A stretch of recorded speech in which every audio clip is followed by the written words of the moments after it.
Good morning dear students. आज हम लोग लेक्चर नंबर 7 में जनरल टर्म के बारे में सीखेंगे। कोफिशिएंट भी निकाल सकते हैं इस तरीके से और कोई पर्टिकुलर टर्म भी पता कर सकते हैं। जनरल टर्म का फॉर्मूला मैंने एक लेक्चर में पहले बताया था, जब मैंने बायोनोमियल एक्सपेंशन करना सिखाया था। उस टाइम भी मैंने जनरल टर्म की डिस्कशन किया था, कैसे बनता है वो भी बताया था। एक बार फिर से मैंने बोर्ड पर लिख दिया है। यह है बायनोमियल एक्सपेंशन, यह बायनोमियल एक्सपेंशन है x plus y power n। ये क्या हो जाएगा, कॉम्बिनेशन NC0।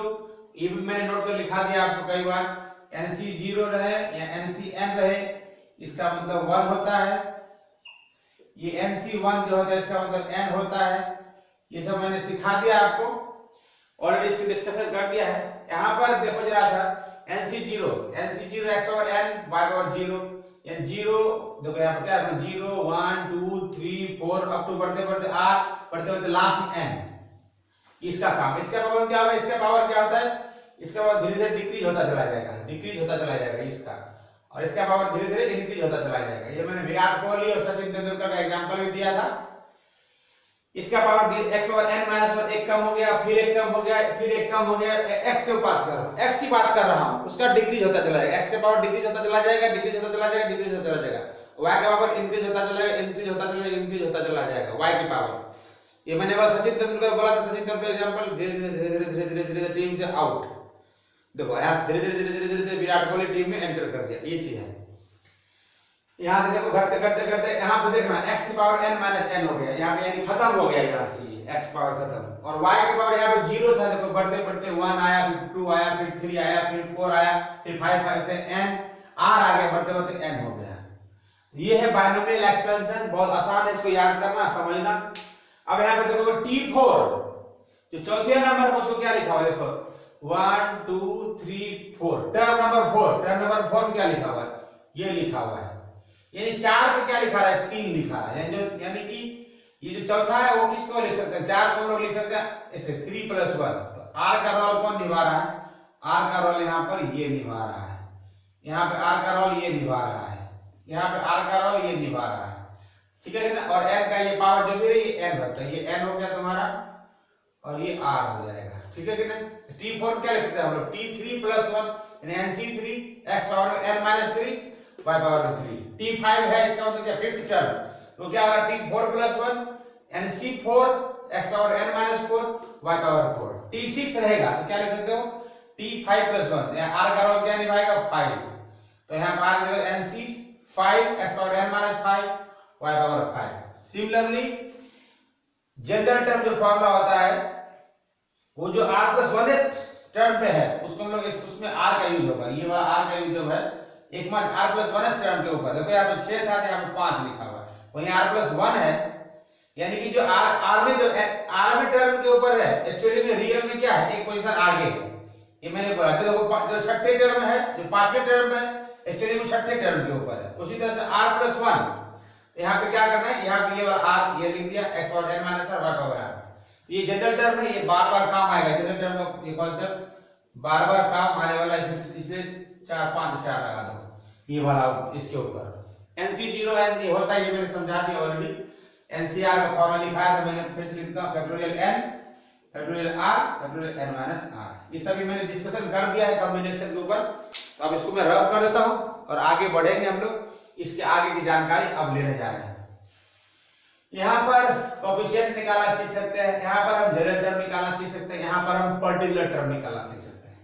आज जो अगर ये कॉन्सेप्ट सीख लोगे बच्चे तो यहाँ से इस बहाने क्या सीख सकते हो, जनरल टर्म निकालना सीख सकते हो, पर्टिकुलर टर्म निकालना सीख सकते हो, या कोफिशिएंट ऑफ x भी निकालना सीख सकते हो।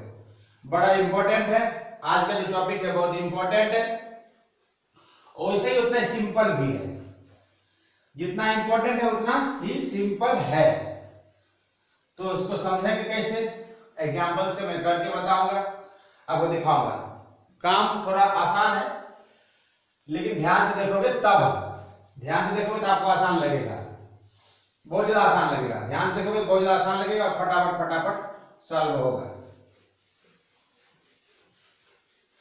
चलो अगर हम बात करते हैं, तो सबसे पहले तो जनरल टर्म निकालना सिखाता हूं। जनरल टर्म में सब कुछ छुपा हुआ है, जनरल टर्म में ही सब कुछ छुपा हुआ है। तो जनरल टर्म कैसे निकालते हैं वो बता देता हूं। तो उसमें सब छुपा हुआ है। कैसे छुपा हुआ है? पूछा गया find the general term of, find the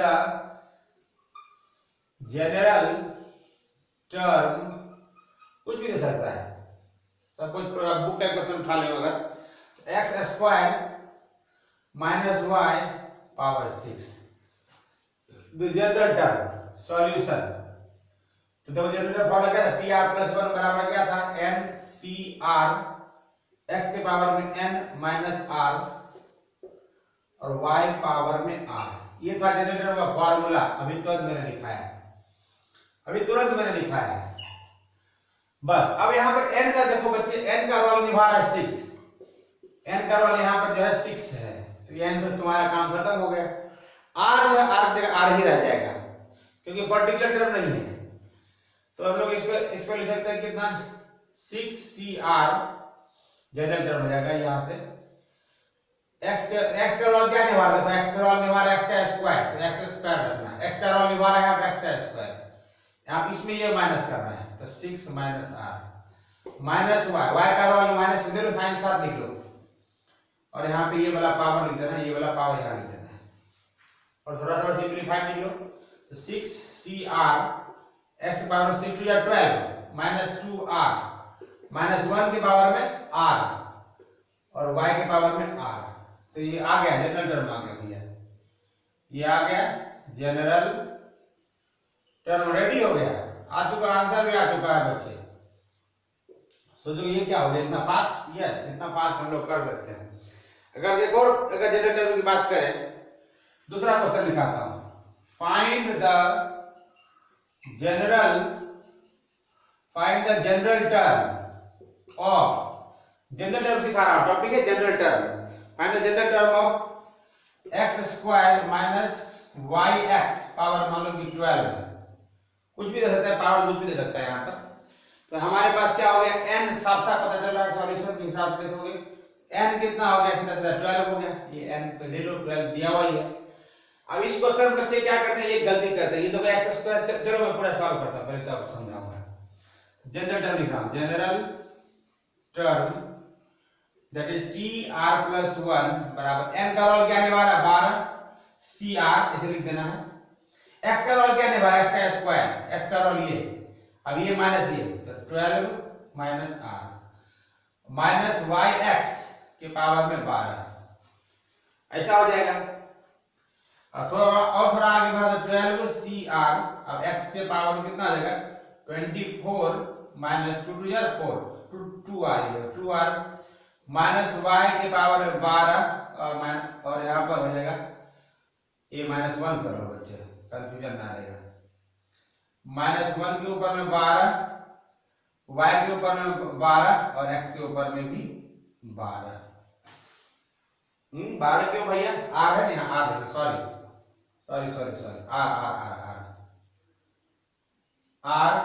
यहाँ पर भी r, यहाँ पर भी r। अब बच्चे एक आंसर छोड़ देते हैं, एक चीज गलती करते हैं, x भैया यहाँ पे अकेला है, यहाँ भी x यहाँ भी, उसको कैलकुलेट नहीं करते, एक साथ कंबाइन नहीं करते, वो आपको थोड़ा करना पड़ेगा। बच्चे क्या करते हैं, यहाँ छोड़ देते हैं, तो और मॉडिफाई लिख देते हैं 12cr। अब देखो x यहाँ भी x यहाँ भी, दोनों एक साथ कर दो, x के पावर क्या आ जाएगा, 24 माइनस 2r, पावर ऐड होता है तो प्लस r, -1 के ऊपर में r डॉट और y के पावर में r तो है ही, ये क्या आ जाएगा 12cr, x के पावर कितना आ जाएगा 24, दो में से ये तो माइनस r, -1 के ऊपर में r और y के ऊपर में r। ये हो गया इसका जनरल टर्म हो गया बच्चे, ये जनरल टर्म आंसर आ गया है। तो इस तरह से जनरल टर्म किसी का आप फाइंड आउट कर सकते हो, इसी तरह से करना है, बड़ा काम नहीं है। तो और मैं अगला क्वेश्चन सिलेक्ट करूंगा, मैं उसमें जनरल टर्म भी फाइंड करूंगा और साथ ही साथ उसके साथ हेल्प से पर्टिकुलर टर्म भी फाइंड करूंगा, तो आपको और ज्यादा आसान होगा समझने में।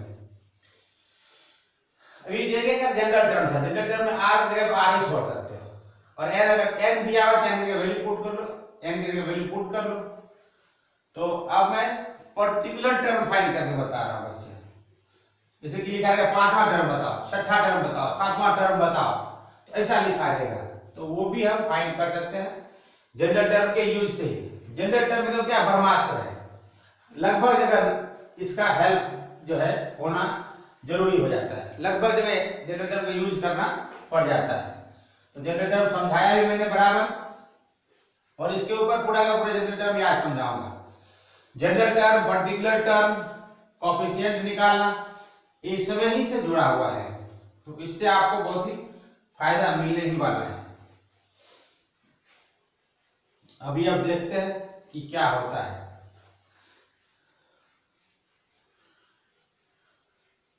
चलो जी, अभी अब मैं आपको पर्टिकुलर टर्म बताता हूं। इससे पूछ देगा आपको क्या, find the fourth term in the expansion of, देखना फाइंड द फोर्थ टर्म यानी चौथा टर्म बताना है, in the expansion of, in the expansion of, किसका expansion, in the expansion of x minus 2y power में 12, इसका फोर्थ टर्म पूछ रहा है। तो सॉल्यूशन के हिसाब से अगर हम बात करें T4, तो T4 में क्या यूज कर सकते हैं, T3 प्लस 1, R का रोल निभाएगा 3 निभाएगा, और N का रोल निभाएगा 12 निभाएगा। यहां से क्वेश्चन पता चल गया। तो NCR 12CR, R का रोल, चलो R में लिख देता हूं, R में लिख दूंगा मैं, x के power 12 minus R minus 2 y के पावर में यहाँ वाला r, और r के 3 रख लो, खेल खत्म। r के 3 रख लो, प्यार से रख लो। तो 12c3 x के पावर में 12 माइनस 3 माइनस 2 के पावर में 3 और y के पावर में 3, r के 3 रख दो। 12c3 सॉल्व करेगा, टेक्निक सिखाया तो मैंने क्या करना है, 3 कदम पीछे, एक कदम, दूसरा कदम, तीसरा कदम, कितनी, तो 1 2 3, ये 3 यहां लिख दिया। अब x को जगह x के पावर कितना है, 12 में से 3 जाता है 9, माइनस 2 का क्यूब क्या था, माइनस 8, और y का पावर में 3। अब ये हो जाएगा 6 2 जा 12, 22 गुना 10 220, ये हो जाएगा माइनस 8, तो माइनस यहां लिख दो, माइनस 8, और x के पावर में 9, y पावर में 3, माइनस 0 8 16 8 16 17, x पावर 9 और y पावर में 3, ये क्या से निकल गया, ये T4 निकल के आ गया, हमारा आंसर T4 आ गया। इस तरह से हमारा आ गया फोर्थ टर्म निकालना है, पर्टिकुलर टर्म निकालना आ गया। कुछ भी नहीं करना, जनरल टर्म फॉर्मूला लिख दिया था, ये पहला वाला x समझो, दूसरा वाला y समझो, बस इतना ही काम करोगे तो फटाफट होगा। अभी मैं एक और मस्त एग्जांपल और लेने जा रहा हूं, अगर इसमें 100% समझ में बातें नहीं आ रही है तो टेंशन की कोई जरूरत नहीं है, फिर से एक एग्जांपल लेता हूं, और बहुत अच्छा सवाल है, उसको भी समझने का प्रयास करना, तो आपको आसानी से फटाफट समझ में आ पाएगा। बातें तो बिल्कुल समझ में आने लगेगी, एक ही रिदम में सॉल्व कर रहा हूं मैं, कुछ नया अभी चेंज नहीं कर देता हूं, इसमें से अलग दिया किया, उसमें कुछ अलग कर दिया। इसलिए मैं क्या करता हूं, हर लेक्चर एक टॉपिक को पकड़ता हूं, ये नहीं ढेर सारा क्वेश्चन करवा रहा हूं मैं, ऐसा नहीं। देखो बाजार में 1000 सवाल हैं, बाजार में 1000 सवाल, लेकिन टॉपिक फिक्स है, कॉन्सेप्ट फिक्स है, कॉन्सेप्ट फिक्स है, तो कॉन्सेप्ट को पकड़ लो, कॉन्सेप्ट को पकड़ लो, क्वेश्चन अपने आप सॉल्व हो जाएगा। तो मैं हमेशा टारगेट करता हूं, कॉन्सेप्ट सिखाने का प्रयास करता हूं, नंबर ऑफ क्वेश्चन के पीछे नहीं भागता हूं, ढेर सारा क्वेश्चन करा रहा हूं भैया, ऐसा नहीं करता मैं। अभी देखो मस्त सवाल कराने जा रहा हूं, बहुत अच्छा सवाल, इंपॉर्टेंट क्वेश्चन है। Find the 13th term, question लिख रहा हूं बच्चे, 13th term in the expansion of, in the expansion of, ये क्वेश्चन देखने से बच्चा डरता बहुत है यार, इधर 9x ठीक है, माइनस 1/√3 है, 1/3√x, 1/3√x, ये भी अभी रूट लग रहा है, और पावर में दे दे 18, पावर में दे दे 18। अब यहीं पे बच्चा दिक्कत घबरा जाता है, 18 लिखा हुआ है, ये है 18 लिखा हुआ, इसका 13th टर्म ढूंढना है। 13 का ढूंढना का मतलब क्या आ जाएगा, सॉल्यूशन से अगर मैं चलूं तो T13 क्या मतलब साफ साफ पता चल गया T12 + 1। अब इससे ये पता चल गया कि भैया R का वैल्यू तो 12 है, ये तो फिक्स हो गया, और क्वेश्चन में n लिखा हुआ, खुद ही लिखा हुआ 18 लिखा हुआ है, n का वैल्यू 18 हो गया। इतना तो पता चल गया होगा सीधा सीधा। x का लॉग निभाएगा 9x, y का लॉग निभाएगा ये पूरा -1/3√x, ये निभाएगा। तो यहाँ क्या था फॉर्मूला, NCR x के पावर में n - r और y पावर में r, कुछ न्यू था। मैंने बोला x का लॉग निभाएगा, x का लॉग निभाएगा, कौन निभाएगा, x का लॉग निभाएगा 18, n का लॉग निभाएगा 18, 18 c, r का लॉग क्या निभा रहा 12 x के पावर में, x नहीं है हमारे पास, 9x है। ये तो मैंने फॉर्मूला लिखा है बच्चे, ये मैंने फॉर्मूला लिखा है, ये मैं समझ नहीं क्या लिख दिया, लॉग निभा रहा है यहाँ से, x का लॉग निभा 9x, इसमें क्या लिखेंगे, ये माइनस 18 - 12, 18 - 12 यही है ना। y का लॉग क्या निभा रहा है -1/3√x, पावर यहाँ जो भी लिखा है, यहाँ लिखा है 12। इसको समझो एक बार बराबर, देखो इसमें से आपको पता चलेगा कि क्या करने जा रहे हैं हम लोग। ये हो गया a n हो गया, और r या 13 था तो 12 + 1, r का एक होगा, ये r हो गया 12। अब इसको देखो एक चीज और जान जाओ, एक चीज और इस बहाने सीखने जाओगे, NCR जो होता है वो NC n - r के बराबर होता है, ये भी ट्रिक है, ये फास्ट ट्रिक है। तो इसको तुम क्या लिख सकते हो पता है, 18C6 लिख सकते हो। कैसे, 18C12 मतलब 18 - 12 यानी कि 18C6 लिख सकते हैं। ये ट्रिक है बच्चे, ये ट्रिक है तो आपको काम आने वाला है। तो ये ट्रिक मैंने लिख दिया, सीधा लिख दिया, इसको आप ऐसे लिख सकते हो, कोई एतराज नहीं है। देखो आप मैंने कर दिया, जैसे 7C4 है, आपको उसके 7C3 भी लिख सकते हो। ये 3 कहां से मिला, इसमें इसको माइनस करने से मिला, ऐसे लिख सकते हो। जैसे 8C2 है, आप इसको 8C 8 में दोगे 6 भी लिख सकते हो, ये लिख सकते हो, ये तो इक्वल होते हैं, ये ट्रिक है। तो ये ट्रिक कभी कभी काम करता है, बहुत बड़े बड़े क्वेश्चन सॉल्व करने में काम करता है। यहाँ मैंने लगा दिया ट्रिक, ये ट्रिक ध्यान देना, ये वाला ट्रिक भी काम आएगा आपको, बार बार मैं बताऊंगा, डिस्कस करूंगा, यूज भी करूंगा मैं। यहाँ पे मैंने यूज कर लिया है, जो मैंने बताया उसको निकाल दिया मैंने, यहाँ पे अभी रखा हुआ लिखा हुआ रहेगा, यहाँ दिखा दिया मैंने कैसे लिखा, यहाँ पे लिख के दिखा दिया, ठीक है। अब ये ट्रिक लगा दिया, ये 9 के पावर में देखो यहाँ 9 पर 18 में से 12 गए तो 6, s के पावर में भी 12 में से 18 में 12 गए तो 6, -1/3 के पावर में कितना होगा 12, और ये हो गया 1/√x के पावर में भी ये वाला 12, ये 12 इसके हिस्से आया, ये भी इसके हिस्से भी आया। अब इसको मैंने बोला कि 6 कदम पीछे जाएगा, 18 डॉट, ये डॉट है मल्टीप्लाई 17, फिर 16, फिर 15, 1 कदम 2 कदम 3 कदम 4 कदम 5 कदम और 6 कदम, 1 कदम 2 कदम 3 कदम 4 कदम 5 कदम 6 कदम, यहां से कर दो 1 2 3 4 5 6, ये हो गया 9 पावर 6, ये हो गया 9 पावर में 6, ये हो गया x के पावर में 6, ये हो जाएगा माइनस के ऊपर, ये माइनस ऊपर इवन पावर है, यानी पॉजिटिव आंसर देगा। माइनस के ऊपर अगर इवन पावर हो तो पॉजिटिव आंसर देता है, तो इसका ये माइनस के ऊपर रोल ही नहीं रहा है इस बार, तो इसको भूल जाओ।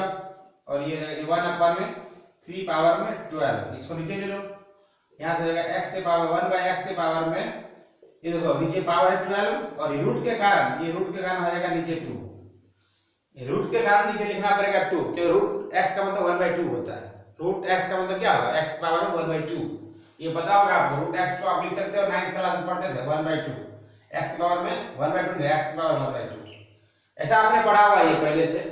रूट x को हमने ऐसे लिख दिया, रूट x को आप लिख सकते हैं ऐसे, तो मैंने लिख दिया। अब यहाँ से कटिंग करना चालू करो, तो ये 18 से ये 18 कट गया, 5 3 जा 15 कट गया, 2 7 जा कट गया, और 4 4 जा 16 कट गया। हमारे पास क्या है 17 into 4 68, 68 7 21 21 into 13, इधर बच गया है। ये ध्यान से देखो 9 पावर 6 और 3 पावर 12 दोनों सेम ही चीज होता है बच्चे। कैसे, ये जो 9 है इसमें लेता हूँ 3 का स्क्वायर लिख देता हूँ और यहाँ पावर 6 कर लेता हूँ, 9 इंटू 3 का स्क्वायर है, 6 तो पहले से ही है, ये x पावर 6 रहने दो इसको। और यहाँ नीचे में देखो, ये जो नीचे में वो लिख लो एक बार, नीचे वाला यहाँ लिख लो, तो 3 पावर में 12, देखो यहाँ पे 3 पावर 12 है, यहाँ पे 3 पावर 12 है, यहाँ पे काटोगे 6 बार x पावर 6, x की पावर 6, ये से ये कट गया, 3 पावर 12 वाला ये टर्म से ये टर्म कट गया, क्योंकि 6 तो 12 था, बस हमारे पास कितना बच गया, इसको मल्टीप्लाई कर देना है, 68 इंटू 21 इंटू 13, इसको मल्टीप्लाई कर दोगे आपका आंसर आ जाएगा, लास्ट डिजिट क्या होगा, 8 3 24, ये 24 होगा, लास्ट में डिजिट 4 आएगा, तो इसका मल्टीप्लाई करोगे 18564 आएगा आंसर इसका। तो बहुत ही औसम क्वेश्चन है बच्चे, किसी बच्चे ये डाउट लग रहा है ये क्या कर दिया था, 9 पावर 6 को मैंने 3 का स्क्वायर ले दिया, 6 पहले से था, तो 6 टू 12 यानी 3 आ गया, 3 की पावर 12 हो गया, और 3 की पावर 12 नीचे भी था, इससे कैंसिल हो गया, यहाँ x पावर 6 यहाँ मैंने कॉपी किया, और यहाँ पे देखो x पावर क्या था 12, और रूट के कारण हाफ, नीचे 2 लिख दिया, 2 6 या 12, यहाँ पे x पावर 6 और यहाँ पे x पावर 6, उसको भी कैंसिल कर दिया, इसको मल्टीप्लाई करोगे 18564 आपका आंसर आ जाएगा। तो इसी तरह से आप यूज करोगे, तब आप अगले जो लेक्चर आएगा मैं, तो उसमें मैं इसका फिर से वापस यूज करूंगा, और उसमें मैं आपको कोएफिशिएंट निकालना भी सिखाऊंगा। अगला जो टॉपिक है वो कोएफिशिएंट निकालना होगा, उसके बाद 2 ही क्वेश्चन है, इसी पे आधारित है क्वेश्चन। तो ये अच्छा सीख जाओगे, फायदा रहेगा। तो ज्यादा नहीं सिखा रहा हूं, तो आपको मैंने आज सिखा दिया जनरल टर्म, और ये हो गया इस से पर्टिकुलर टर्म, ये 13 14 16 हो गया पर्टिकुलर टर्म, ये भी निकाला, दोनों सिखा दिया। इसके बाद कोएफिशिएंट के ऊपर बात करेंगे। तो चलो इसी के साथ आज की मुलाकात यहीं पे समाप्त करते हैं। तो 2 गज की दूरी बनाए रखिए, और मास्क जरूरी से लगाए रखिए, साफ सफाई बना रखें। Bye bye, see you, tata, thank you so much.